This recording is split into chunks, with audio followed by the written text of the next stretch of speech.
Silva's been an inspiration for generations. Anderson Silva was just a god at the time. Anderson Silva might actually be the GOAT of combat sports. He was a Jedi. He was like the enlightened master of MMA. Oh, Silva dancing around! Oh my! For years, Anderson Silva ruled the middleweight division like a myth, untouchable, unreal, a king in his own world. Most exciting fighter in UFC. Got us thinking he wasn't even human.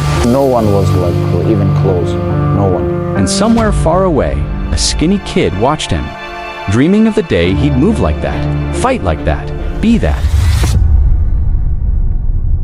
As a kid, my dad didn't believe in toys, he believed in books. Okay. So, and I'm dyslexic, I would be reading, studying for like hours after school sometimes, you know. And I sucked at school because I was shit at memorizing. It got to the point after like maybe 10, 15 minutes, I wouldn't even be reading I would just be looking at the lines and just daydreaming about something else. I was bottom 3 in the class, and of course they'll have to announce it, the bottom 3, and you have to stand in front of the school. You were born in Nigeria, and then you moved to New Zealand. When I moved into New Zealand, it was culture shock, definitely, because everything looked like how things look on TV, like in a movie. I really tried to fit in. I started to try and talk like the Kiwi kids. I tried to use the same slang. I never realized I was black till I left Nigeria. Yeah. And it's not that I didn't know my skin tone. It's just I never knew it was a problem. It made me to feel bad that why should anybody be subjected to racial discrimination. He started going to gym for fitness so that he could defend himself because he was getting bullied a lot. When I used to get bullied, I'd be shaking, my knees would be shaking, my body would be shaking, and oh, look at him, he's shaking, oh, he's scared. It affects you in a lot of ways, mentally, physically, emotionally, and you just have to learn how to deal with it. During lunch times, I spent most of my time in the library. Yeah, just because it's safe in the library. Calvin and Hobbes is a comic I used to read in high school. In the library, I read all the comics that they had. Yeah, I like looking at things differently, and I like cartoons because there's no limit. I was part of that wave. I think after school, every kid watched Dragon Ball Z, and then would come back to school the next day and then talk about what happened. Naruto is just a kid. He's a kid who inspires me just based on the way he was brought up and his willpower and his code. Avatar, Naruto, Mortal Kombat, Tekken, video games, things like that. I like to express. I draw strength from characters that aren't even real, quote unquote, because they're animated, but they're real to me. For me, it's all about what's in here and what you feel in here. And I can relate to a lot of those guys more than I can to some of the great leaders of our time. He loved anime heroes who took hits and kept standing. And soon, life tested that lesson for real. Remember in school, this kid was just giving me shit the whole time, the whole week.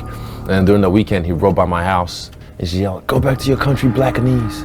And did it 2 or 3 times. And then drive by again and say, "Oh, you black this, you blah, blah, blah." I was joking. I was just like, did I do something to this kid? Did I say something to him? Yeah, for me it was weird. And then I remember that Monday. Was it Monday or Tuesday the following week? He pulls up to me and says, "What up, black boy?" And I was having a bad day already. And this is after lunchtime when it was about to end. And he pushed me. And I remember I just lost it and I snapped. And I threw him to his K block. I just wailed on him. And I was crying the whole time. I threw him to his B block and I just wailed on him till he kind of just squatted down and just, I remember just wailing on him. And I wasn't a fighter back then, but I was just fed up and pissed off. Who the f is this kid? First of all, you harassed me all weekend, and then at school you're harassing me. Yeah, he never did that again after that. Yeah. I know when I go back home, I just see it and I'm like, damn, I know I'm the runt because I am the runt. I was never athletic, all that kind of stuff. I was just good at dancing and I like video games and Jackie Chan movies. Yeah. So I was like, yo, I can be a fighter too. Because Jackie Chan for me was the guy, because Jackie Chan was the guy who made me enjoy fight movies like The Drunken Master, Rush Hour, all those movies, because he made fighting seem cool and fun and funny, and he played with it, he was playful. And his love for fight movies eventually led him to watch the UFC. That's where he discovered a mighty combatant they called the Spider. First one I saw live was UFC 90. He fought Patrick Cote. But that first round, he used probably 7 different styles to just hit him. The movement is so smooth on his feet, his footwork, bam, right in there. The way he just handled him, I was like, that. Yeah. That's the guy. Anderson Silva was the guy I put on the pedestal forever. And I was like, this is the guy, this is the dude that is the best fighter in the world. At the time, Silva was on the longest UFC title reign and had the longest win streak in the company history.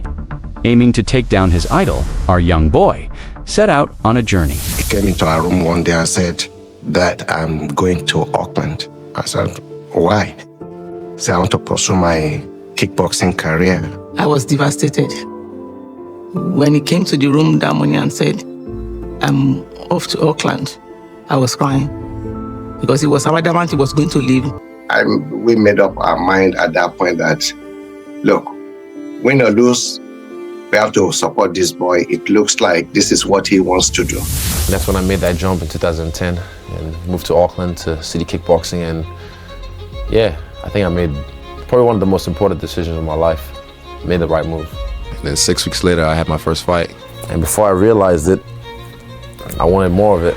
Just after that fight, I caught the bug. Now, it kind of reminded me of dancing a little bit, because that's how I got a lot of my street cred growing up. I was really good at dancing, and I like to make the crowd wow. So when I was fighting, I kind of got that similar feeling. So I think since then, I've just been chasing that dragon. Ni hao, I am the Black Dragon. Black outside, China inside. I am Chinese. I'm the Black Dragon. I enjoyed my time in China. It was it's something you can't buy, experience. I said I fought over 20 times in 1 year, and that's not a joke. One thing, I went 40-0 before I had my first loss. Well, you built up a lot of hype outside. You built up some hype kickboxing, you built up some hype in MMA, but you built up a lot of internet hype. Yeah. There was a lot of highlight videos made of you, and people like, oh shit, look at this guy. Yeah, I took my time, fought around the world, fought different body types, different styles. And then eventually, I think the UFC were like, okay, what do you want? Come on, like, let's go. My first UFC fight, UFC 221, Perth, Australia. When I was fighting him, it was in the second round after his last takedown attempt. And then I stuffed his head, got my leg out, and I skipped back to the middle. And I saw him walk back, circle, and then, and just the body language, I was like, oh, you're ready. And I throw my hands up like, what's up? And then pop, me, boom. And I just kind of just picked him apart slowly. I didn't rush it. I go in there, it up, make another bonus, gang a lot of money. At the after party, I'm getting pulled left, right, and center. After the fight, I'm pulled left, right, and center for interviews, because I wasn't the main event, but I stole the show. Guarantee I stole the show. Red Vision, you're on notice. You can't touch him. It's hard to find when to throw and what to commit to. Oh, Adesanya, Flush right. Faking. He's switching stances, giving a bunch of different looks. Oh, wow. Look at Adesanya now. He has been the boss. He has been the bully. He has led the dance. Israel, the last stand. Israel, you're skinny, bro. Hey, you better lift some weights, man. You're skinny as hell. I'm not worried about you. Bring that chin on the platter, and I'll clean it off as well. This is without a doubt going to be the toughest guy he's ever faced. Oh, he stunned him. Oh, big left and right. Now the uppercut and the knee. Oh, another knockdown. Israel Adesanya knocks Derek Brunson out in round one. That's the last style bender, folks. Middleweight, I'm the new dog in the yard. As Adesanya kept winning, the whispers grew louder. Not about titles, but about the legend waiting ahead. 2, 3, 4. This weekend, Sunday, we both have big tests ahead of us. And everyone, I seen the odds this week, and I'm like, man, y'all must have forgot. But you don't know who that man over there is, Anderson Silva. I watching the videos for Israel on YouTube and say, wow, this boy have a great talent. Why you not inside UFC? You might have come around the Rousey era or the McGregor era, but you don't realize who this guy is. And 2 years ago, boom, Israel in the UFC. I'm very lucky. He brought me into this game, you know? This guy inspired me to be able to believe like a skinny black guy can just come in here and f everyone up. I'm very impressed. He's a good fighter. And for me, it'll be an honor to take him out the game. Your thoughts on tomorrow night, my friend?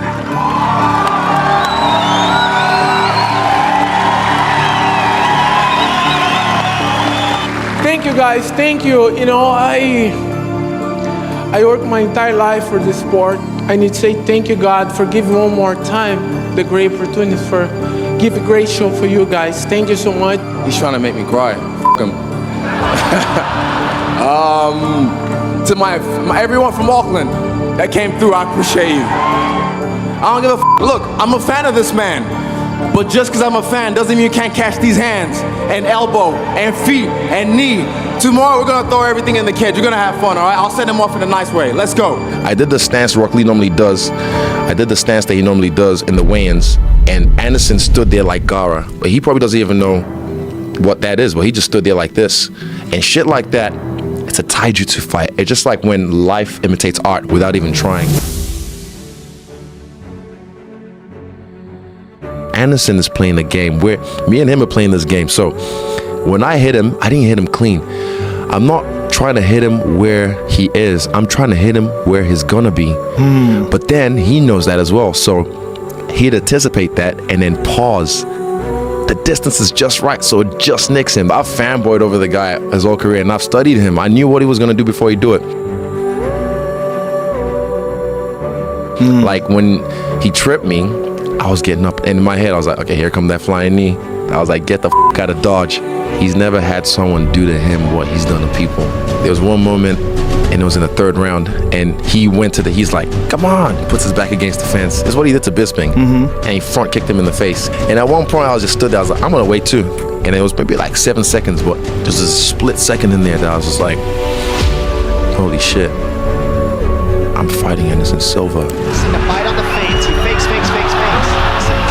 Adesanya touch shoulder with the right hand.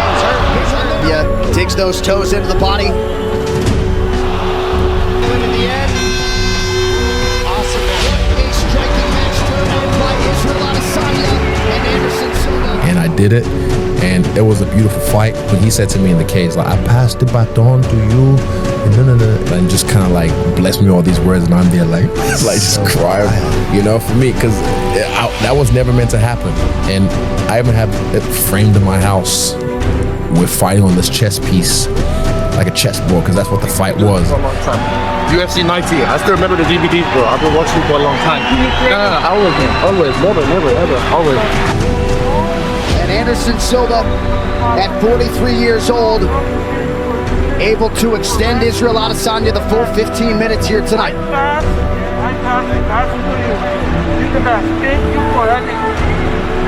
Silva showing his appreciation. Well, tonight belongs to those two men.